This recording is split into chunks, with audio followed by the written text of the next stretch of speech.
Hi friends, welcome to Kamadhenu Akshayam. நம்ம இன்றைக்கி பார்க்க போகிறது சூப்பரான ஸ்நாக்ஸ் ரெசிபி. எப்படி பண்ணுறதுன்னு பார்க்கலாங்க. நம்ம சேனலை ஃபஸ்ட் டைம் பார்க்குறவங்க மறக்காமல் சப்ஸ்கிரைப் பண்ணிக்கோங்க. பக்கத்தில் இருக்க பெல் பட்டனை கிளிக் பண்ணிக்கோங்க. அப்போ தான் நோட்டிஃபிகேஷன்ஸ் கரெக்டாக வந்துடும்.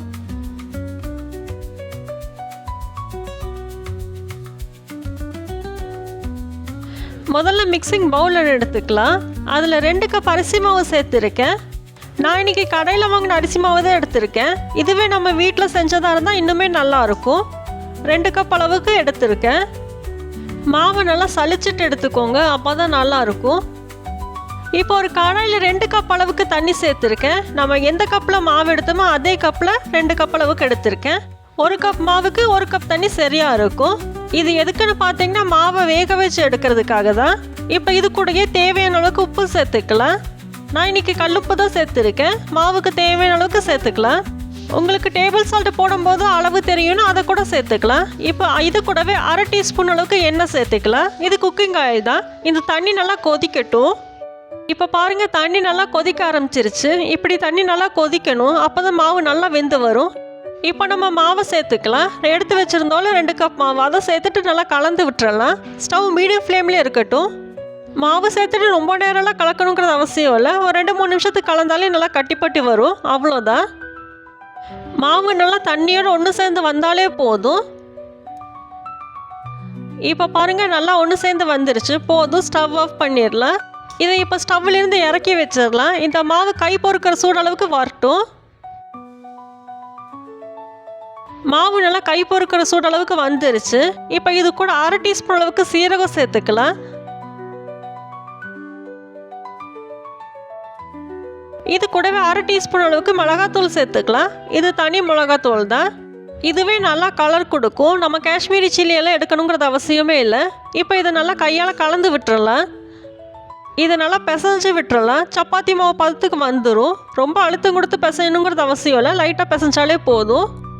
இந்த ஸ்நாக்ஸ் பண்ணுறது ரொம்ப ஈஸி தான். ஒரு 10 நிமிஷம் போலேயே செஞ்சிடலாம்.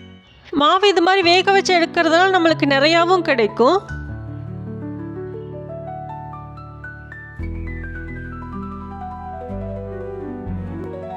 இப்போ பாருங்கள், ஓரளவுக்கு ஒன்று சேர்ந்து வந்துருச்சு. இது கூட நம்ம எக்ஸ்ட்ராவாக எண்ணெய் சேர்த்துக்கணுங்கிறது அவசியம் இல்லை.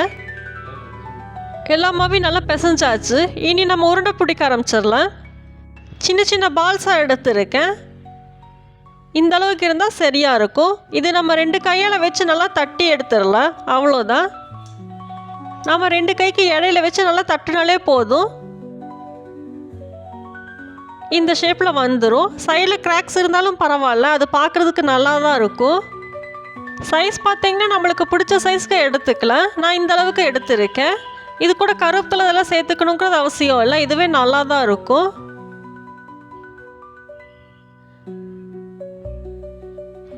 ரெண்டாவது தட்டியும் தட்டி காமிக்கிறேன். எல்லா பக்கமே நல்லா ஈவனாக இருக்கணும். ஒரு சைடு நல்லா மொத்தமாக, ஒரு சைடு லேசாகவும் இருக்கக்கூடாது. இதே மாதிரி எல்லாத்தையும் தட்டிட்டு காமிக்கிறேன்.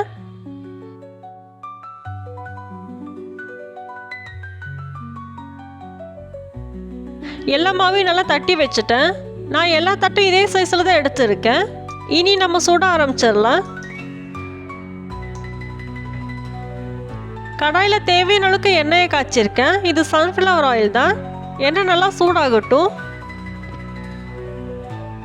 எண்ணெய் நல்லா சூடாயிடுச்சு. ஸ்டவ்வை மீடியம் ஃப்ளேமில் வச்சுட்டு ஒவ்வொன்றும் எடுத்து போட்டுடலாம். இது ஒன்றோட ஒன்று ஒட்டாது.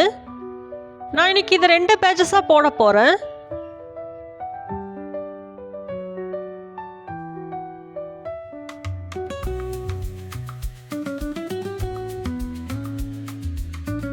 ஃபஸ்ட்டு பேட்ச் போட்டாச்சு. போட்டு ஒரு 2 செகண்ட் அப்படியே இருக்கட்டும். இப்போவே கலக்க வேண்டாம்.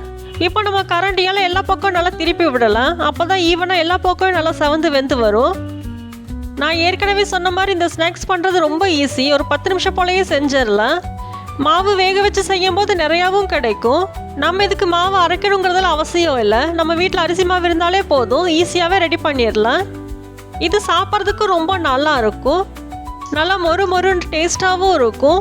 நம்ம சன்ஃப்ளவர் ஆயிலுக்கு பதிலாக கடலை எண்ணெய் இல்லை நல்லெண்ணெயில் செஞ்சு வச்சிட்டோம்னா சிக்கு வாசமும் வராது. ரொம்ப நாளைக்கு வச்சு சாப்பிட்லாம். இப்போ எல்லா பக்கம் நல்லா கலர் வந்துருச்சு. போது எடுத்துடலாம். மிளகாத்தூள் சேர்த்துருக்கனால ரொம்ப கலர் தெரியாது. எண்ணெயோட சலசலப்படங்குனா எடுத்துடலாம்.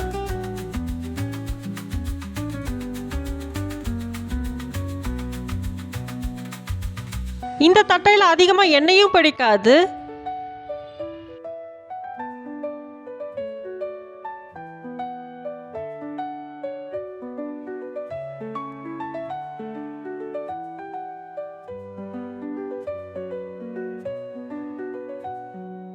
இப்போ செகண்ட் பேட்சையும் போட்டு எடுத்துடலாம்.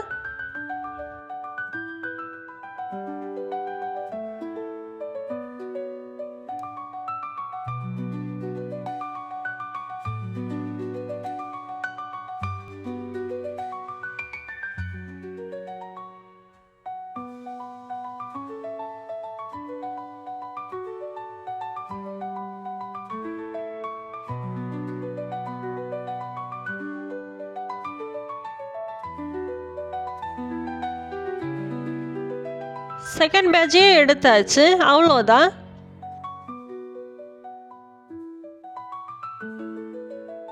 நம்ம அரிசி மாவு தட்டை சூப்பராக ரெடி ஆயிடுச்சு. நீங்களும் இதே மாதிரி செஞ்சு சாப்பிட்டு பாருங்கள்.